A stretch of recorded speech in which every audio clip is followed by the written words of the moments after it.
100 anos atrás, nasceu da classe trabalhadora o Partido do Socialismo, o partido que luta pela construção do Brasil. Oi, Vovô. Oi. Oi! Vocês querem que eu conte uma história bem legal? Claro. Claro. Era uma vez um grupo de liderança dos trabalhadores que resolveu fundar o Partido Comunista do Brasil. Isso em 1922. Olha essa foto aqui. São os fundadores do partido.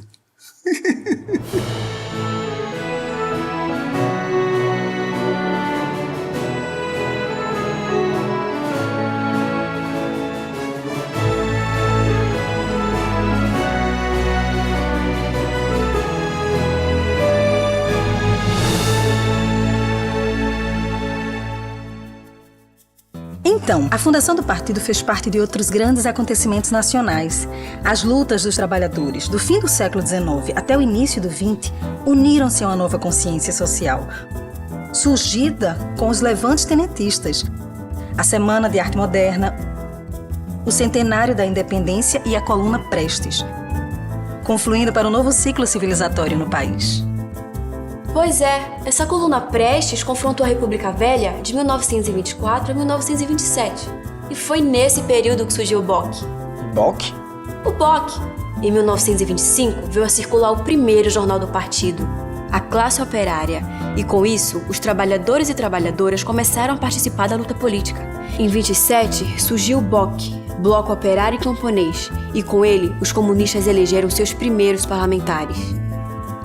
Foi graças à primeira geração de dirigentes, liderada por Astrogildo Pereira, que o Partido Comunista do Brasil, no final dos anos 20, já se tornou uma legenda respeitada, mesmo sofrendo dura repressão. Mas logo em seguida, a Revolução de 30 abriu uma etapa histórica de progresso para a nação.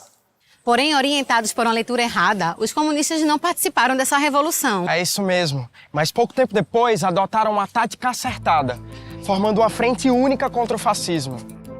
Também houve choques violentos entre essa frente e os integralistas.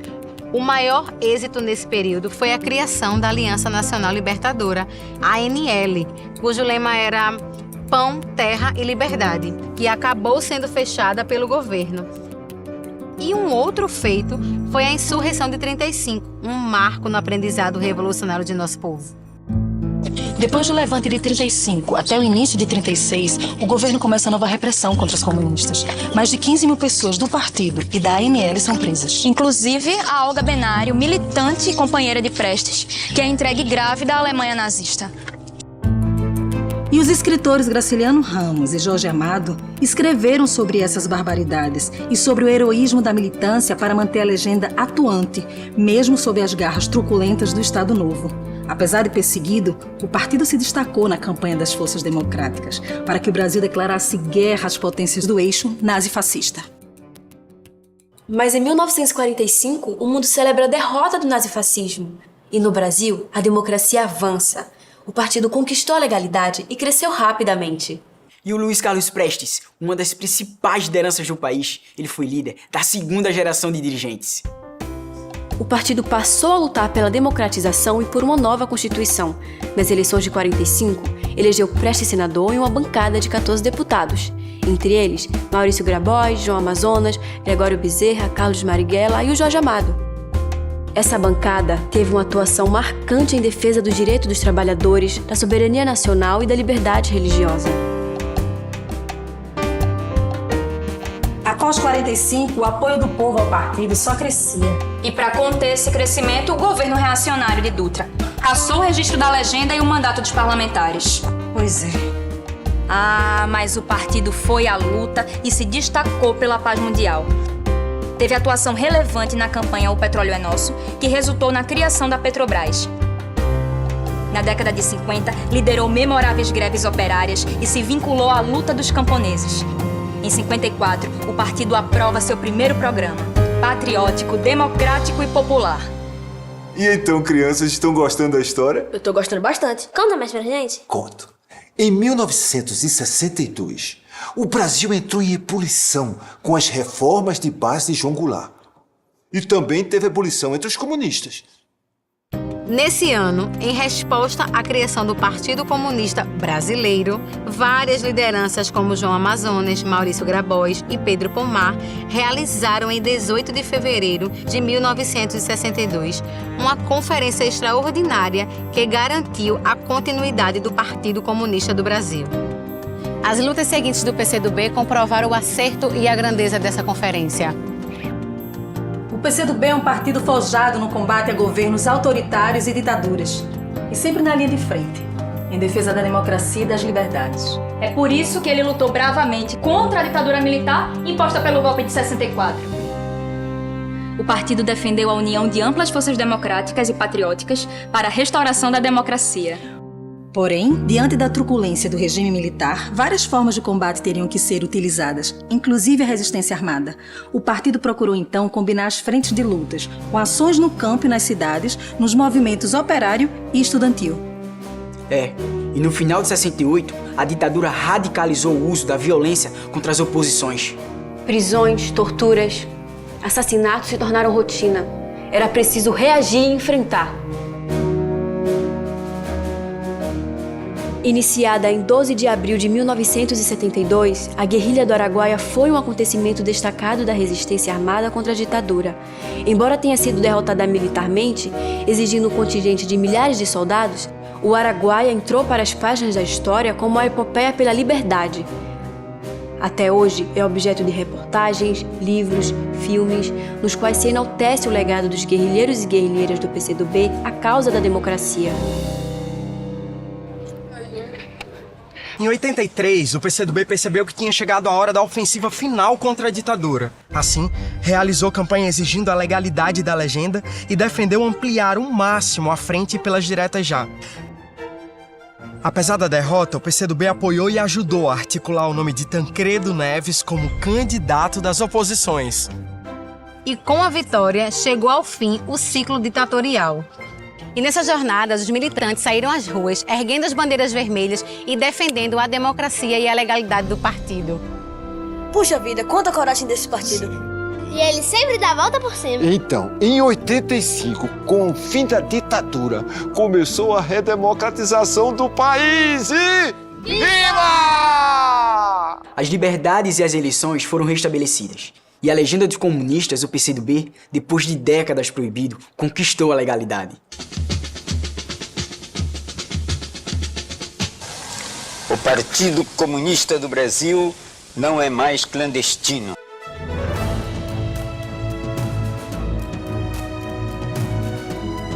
O partido teve à frente João Amazonas, histórica liderança dos comunistas e muito respeitado pelas forças democráticas. Com o prestígio que o partido adquiriu pelo enfrentamento à ditadura, um grande número de lideranças, sobretudo jovens, aderiram ao partido. Sedes foram abertas pelo país afora. E em 87, o partido conseguiu seu registro definitivo.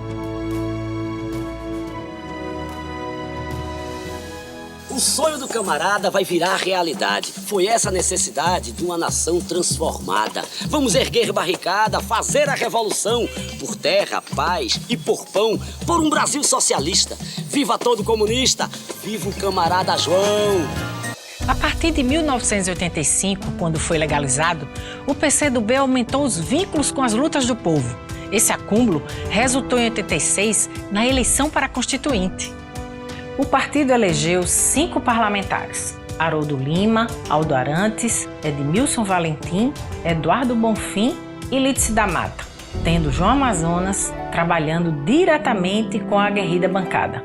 Os comunistas ajudaram a garantir importantes avanços na Constituição Federal, referentes à soberania nacional, à democracia, aos direitos da classe trabalhadora, da juventude, das mulheres e dos negros. Em 88, o partido realizou o seu 7º congresso, o primeiro na legalidade. No início de 89, o PCdoB conclamou as correntes progressistas a se unirem em torno de uma candidatura das oposições à presidência da República. Desse esforço, resultou a Frente Brasil Popular, com PT, PCdoB e PSB, que lançou Luiz Inácio Lula da Silva. Lula foi para o 2º turno, mas Collor de Mello saiu vitorioso e iniciou a implantação do neoliberalismo. No entanto, seu governo durou pouco. A campanha do Fora Collor, da qual a juventude do PCdoB foi protagonista, conseguiu aprovar o impeachment. Com FHC eleito, em 94, veio a avalanche neoliberal e o partido se levantou contra as privatizações e o corte dos direitos, reforçando a mobilização do povo. Mas em 91, ocorreu o fim da União Soviética e emergiu uma onda reacionária e anticomunista. Sério? Que horror! Pois é. Partidos outrora revolucionários desertaram, mudaram de cor e nome. Com o PCdoB foi diferente. Ele enfrentou e venceu essa avalanche. Realizou um balanço crítico de sua própria trajetória e do primeiro ciclo de experiência do socialismo. Ressaltou o legado da União Soviética à humanidade e sistematizou erros e lições. Em 92, em seu 8º Congresso, reafirmou o socialismo em bases novas, rejuvenescido pelas lições da história. João Amazonas liderou esse processo que resgatou a essência transformadora do marxismo.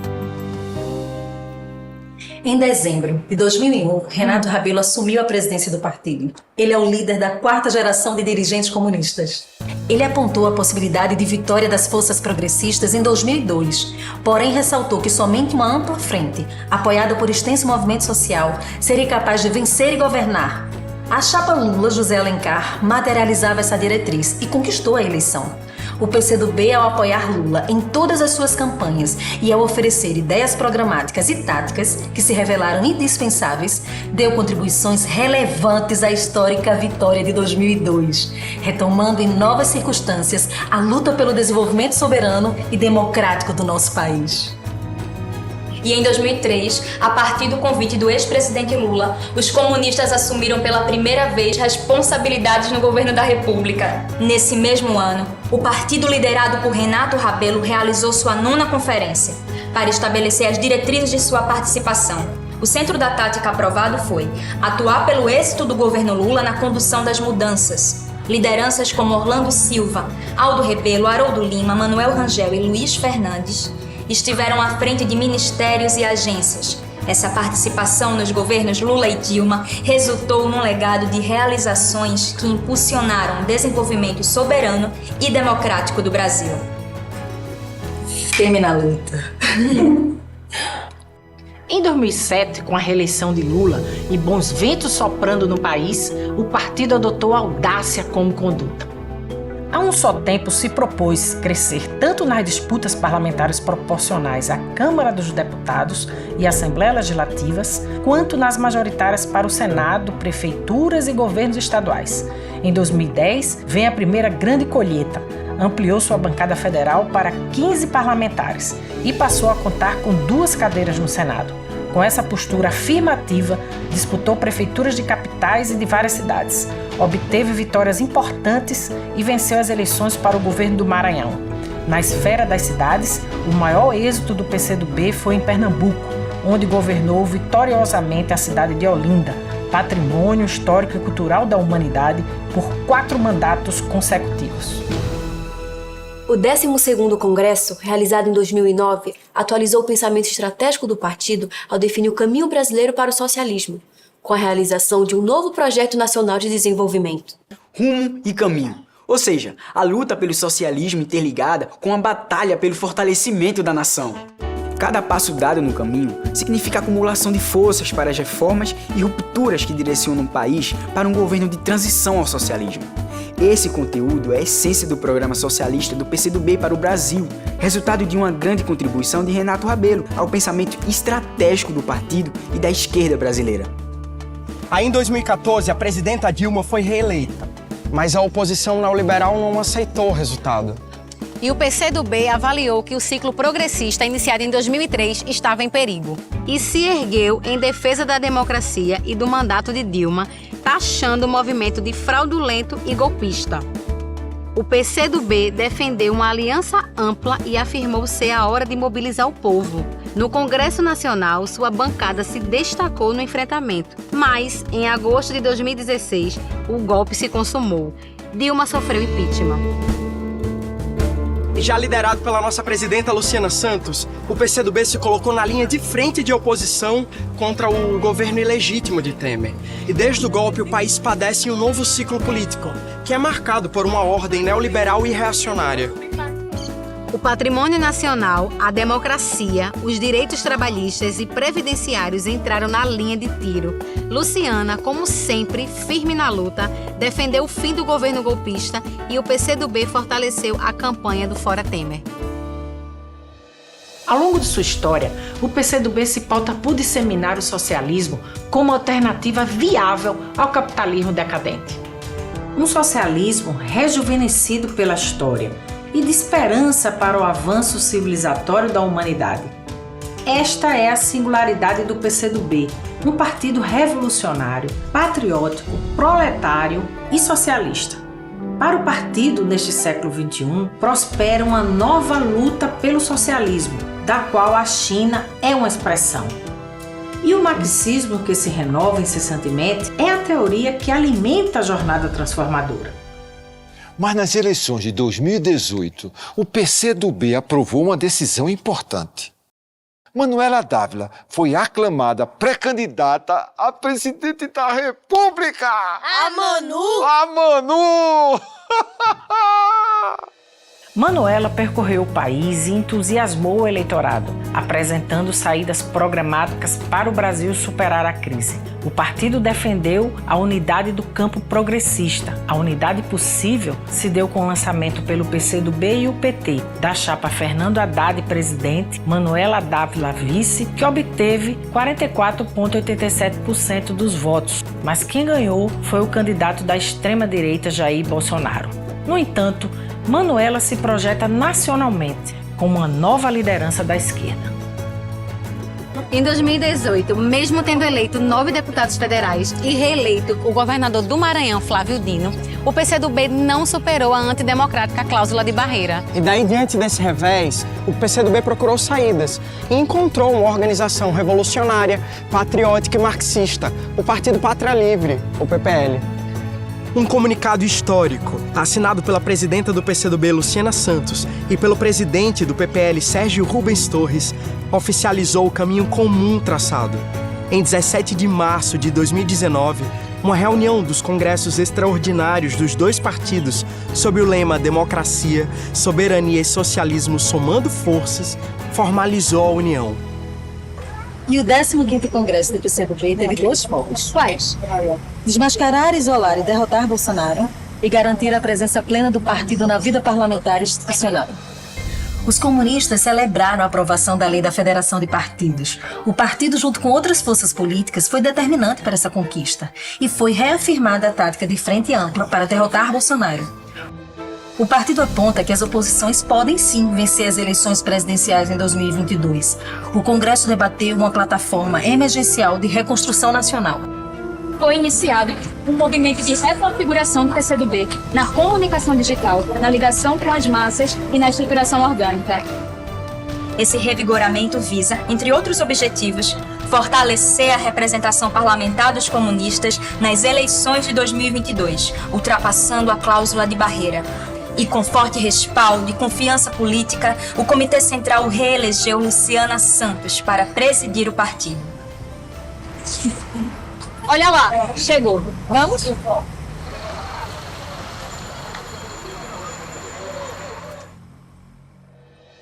O PCdoB celebra seus 100 anos, jovem e contemporâneo, porque sempre soube se renovar. A expressão disto é a síntese do nosso programa: fortalecer a nação e lutar pelo socialismo. O PCdoB atua no presente, mirando o futuro. Está empenhado na tarefa de libertar o país do desastroso governo Bolsonaro, de restaurar a democracia e promover a reconstrução nacional. O partido marcou a história com suas bandeiras impregnadas de brasilidade e se fortalece com o ímpeto revolucionário da classe trabalhadora e da teimosia de nosso povo, que não abre mão de realizar seus sonhos. E isso é plenamente possível num Brasil soberano, democrático e socialista, que as mãos unidas das forças revolucionárias e progressistas irão construir. Vida longa ao PCdoB!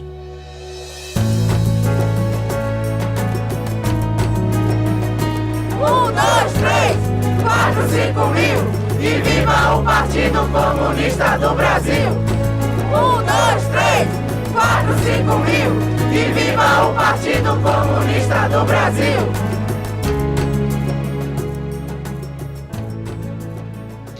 Tu és criança a vida inteira, toda vermelha, sem uma listra, minha bandeira que é socialista, estandarte puro da nova era, que todo mundo espera, espera, coração lindo no céu flutuando.